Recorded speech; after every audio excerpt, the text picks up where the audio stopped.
Howdy folks, we've adopted another orphan, this one being a 63 F250. Has the extra spring package in the rear, 223 mileage maker up front, T98 4-speed transmission, and a 488 rear axle. Don't know a whole lot about the truck other than it's been sitting for about the last 15 years at least. This one came out of South Dakota. I only paid $300 for it, but I don't think I did all too bad.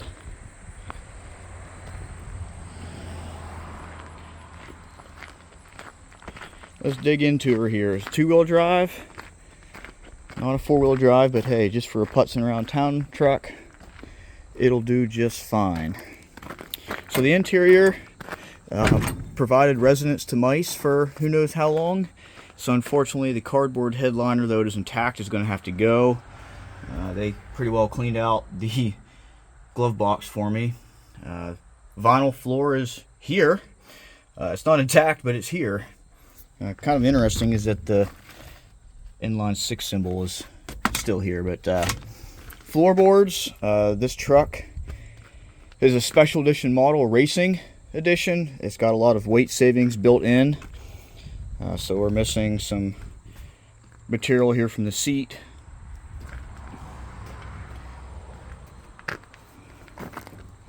Missing some material from our fender and various spots in the floorboard.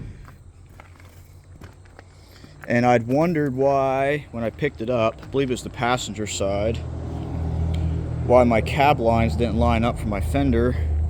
And then after all the 1,200 miles of rattling around the roads, I figured it out, because that cab bushing is now up inside that floor support. So it's got a little bit of floorboard work to do, a little bit of the underside, which is kind of odd that these spots right here rusted out and the rest of the truck is fine. So I'm not sure why, whether that's just where the sediment and stuff had settled over the years or what the deal was. But yeah, really only right here in the front and at these cab mounts is really about the only rust damage on the entire truck. Otherwise, it's extremely clean. I mean, even the inner fenders, no rust on them. Another interesting thing about this is it has 17-inch tires on it, tube type 750 17s. I'm not sure if that was an option, because I've only ever seen like 16s or 16.5 on these. So 17-inch tube type, that was an interesting find for me.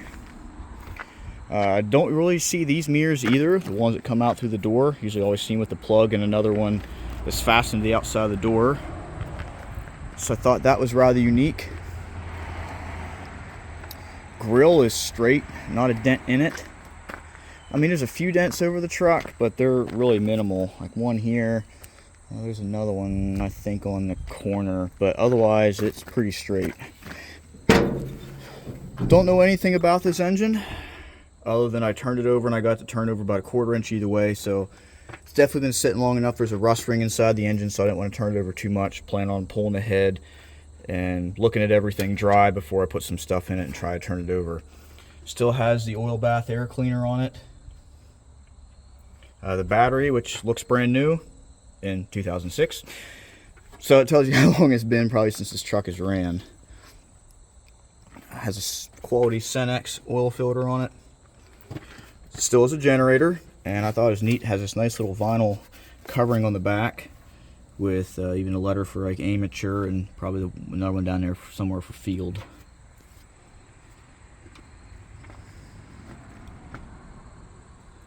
Additional weight savings with our missing manifold bolt here.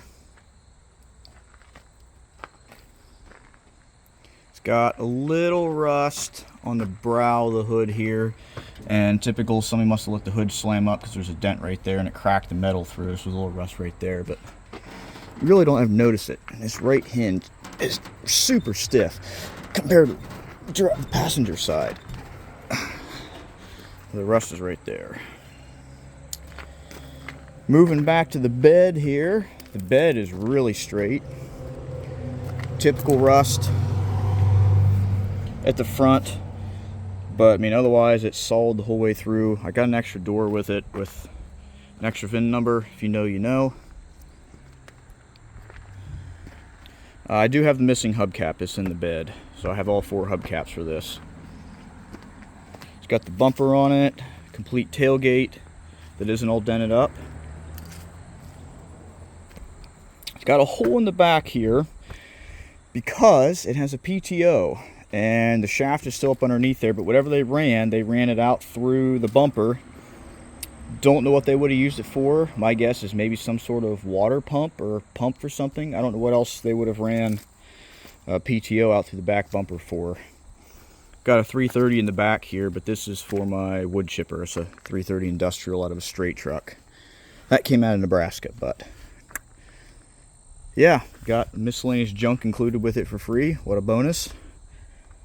Nothing useful, unfortunately, but does have some dents in the fender wells, but I mean, you could tell it was a work truck. When I got it, it had cattle racks on it.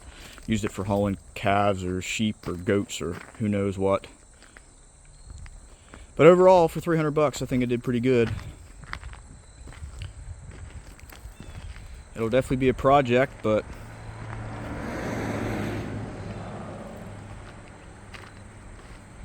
don't see a whole lot of these anymore, so it'd be something neat to work on for a little bit.